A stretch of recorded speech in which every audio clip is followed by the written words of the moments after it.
Shorty.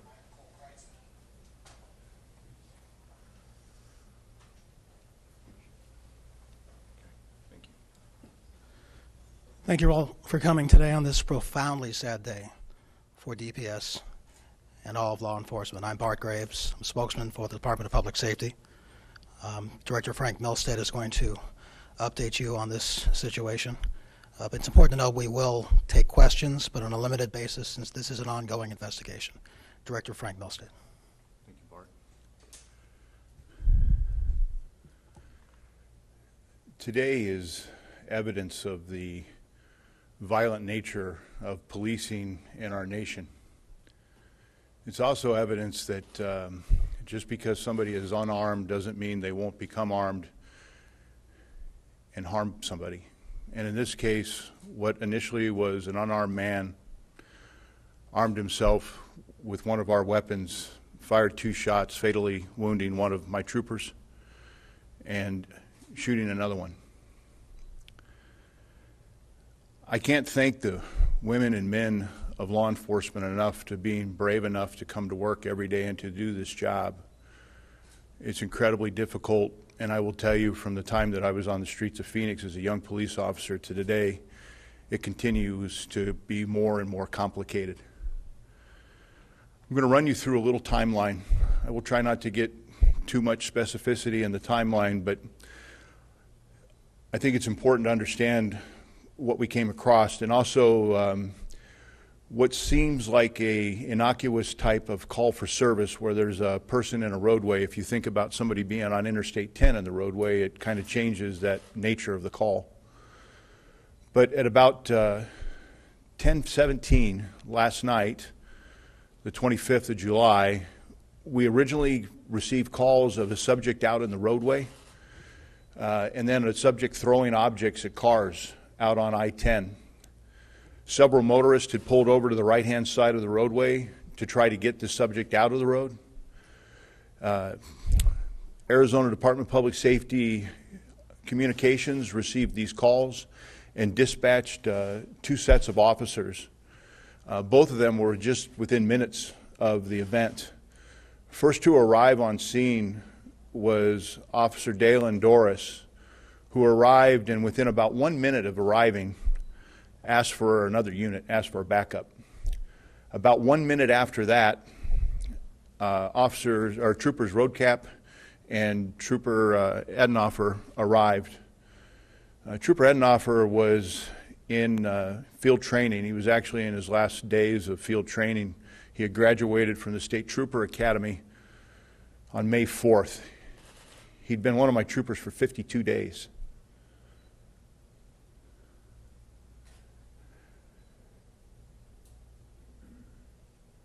Somewhere in this instance, there was a fight that ensued as they tried to get the subject off of the roadway. This is an ongoing investigation. The detectives are still conducting interviews and looking at physical evidence. They collected some 70 items of evidence from the roadway and from the scene. Ultimately, the suspect, who I will identify here shortly, was able to take control of Trooper Roadcap's duty weapon and fire 2 shots, mortally wounding one and striking the other in the upper right shoulder area. Suspect has no criminal history. He's an African-American male. He's 20 years old. His name is Isaac King. He has mental health history. He apparently was on medication for anxiety and depression. We've talked to his parents, his mother particularly, who has been cooperative and thought he was in the backyard during this event. She said about 9:30 he'd been outside on the trampoline. He resides in Avondale. A couple of things strike me as we look at this. One of them was talking to Trooper Edenhofer's fiancée. Kaylee Sieving had her entire future in front of her and her life with Tyler to look forward to. That is gone. And the question she asked me is, why Tyler? And I don't have an answer. His mother, Debbie Edenhofer, I will never forget her words either when I went to greet her at the hospital early this morning, and she said to me, "You just got him." And she's right. He just got here. Over my career, I've lost an incredible number of friends and colleagues, both at Phoenix PD and now here. I would just ask everyone to remember the volatility of this job, the violence that goes along with it, and the fact that we asked young men and women to make split-second decisions on their own lives and others, and then we talk about it for months to come. It is an unenviable job at times. It is the most rewarding career one could ask for. I would tell you that we see things and do things that most people would not believe. And most of us have the capacity to deal with those circumstances with the utmost grace and respect. The men and women that leadership behind me and myself represent would give their lives to save the life of somebody they don't even know. Behind me is Chief from Phoenix, Jerry Williams, Chief Nanagay from Avondale, Assistant Chief from Goodyear.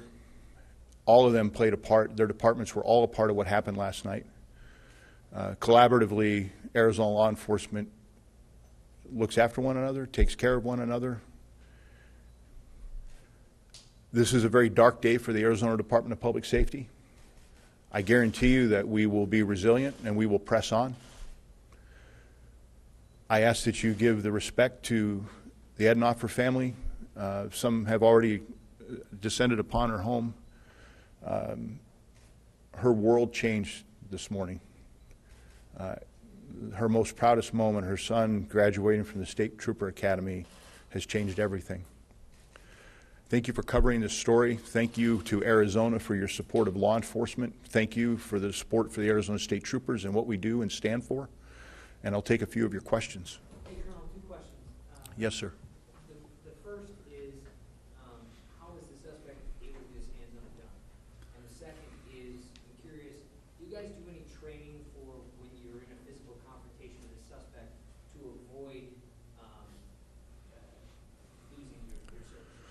So there's 2 questions. The first one was, how did Officer Roadcap lose control of his weapon? And the second part was, do we conduct training on weapons retention?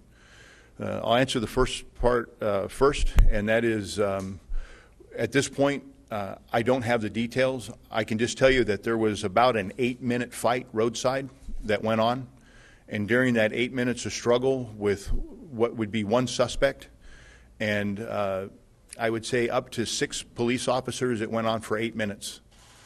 And I don't know if the gun became dislodged or he felt it and took control of it.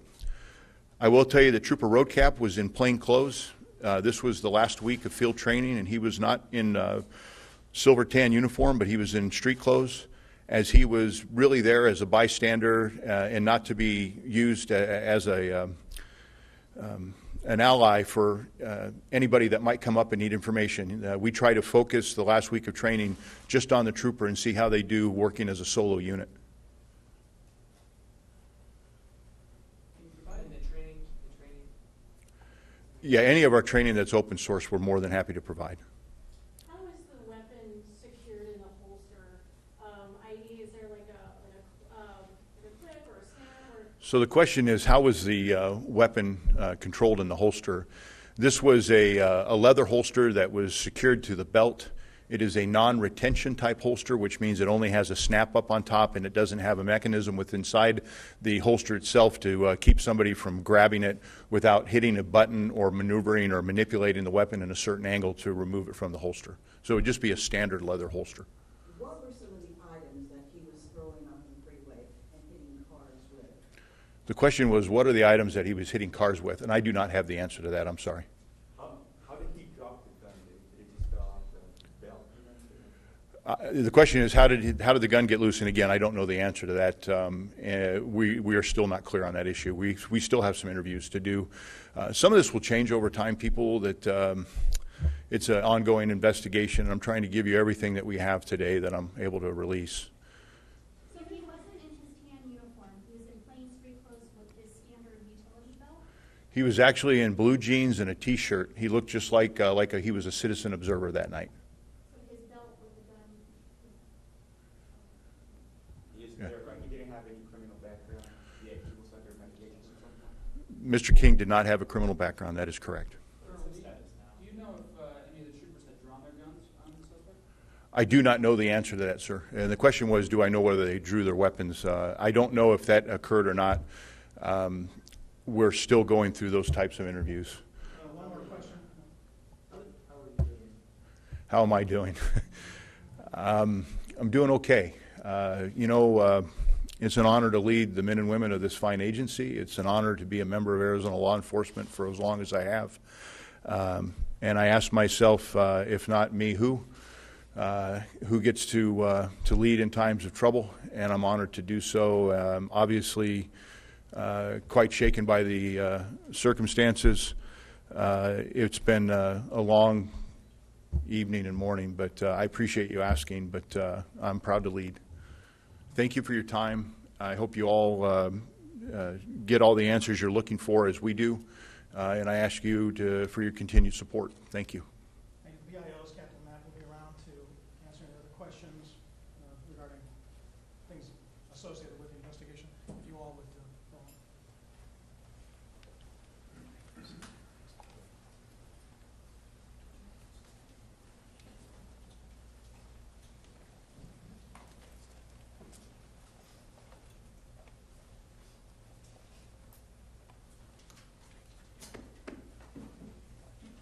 I'm not going to stand behind the podium. I'm pretty sure the director hopefully answered all your questions. Then you have to remember that it's an ongoing investigation, so there's not going to be much more that we can even talk to you about right now at this time. Is the suspect still in the hospital? Suspect is still in a local hospital, yes, Did you ma'am. say why he's hospitalized?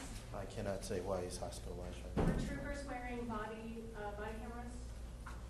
I do not know at this time. How old is the suspect, you said? Suspect is 20 years of age. 20. Yes. Do you know, will he be charged after he gets out of the hospital? Well, it's an ongoing investigation. The detectives will come up with all the charges and they will make that, we'll file those. When that's done, we'll be sure to let you guys know. Do you know yet if he was on some sort of medication last night when this happened? I do not know what medication he was on. We won't know that till after they go through the stuff from the hospital. And is he cooperating at this time? Is he awake, talking? I do not know. Like I said, it's an ongoing investigation. We're not. I'm not over at the hospital with the detectives. So. Do we know if the suspect actually grabbed the gun and I do not. Again, we don't know. We don't know. It's an ongoing investigation. We do not know. I do not know. We don't know. One of the officers was shot through the shoulder, and it was a through and through. The other one was shot kind of in the shoulder, and it ricocheted down, and that's what caused the fatal. So was he wearing a bulletproof vest? Bulletproof vest? I'm sorry, ma'am? Was he wearing a bulletproof vest? You know what? I can't tell you for sure. Again, I don't want to comment. The investigators will fill that in. What is Ethan Hopper's exact birthday? I know he's 24. We'll send that out. Again, we'll update our press release that we sent out, so there'll be additional information in there. The pictures will be attached to that update too, that you guys will all receive. Do you know if Trooper Ethan Hopper had an assignment waiting for him once he was completed with training? Yes, he did. I believe he was going to be assigned to the Yuma area. To the Yuma area. Thank you guys very much. I am Captain Tony Mapp, M-A, P as in Paul, P as in Paul.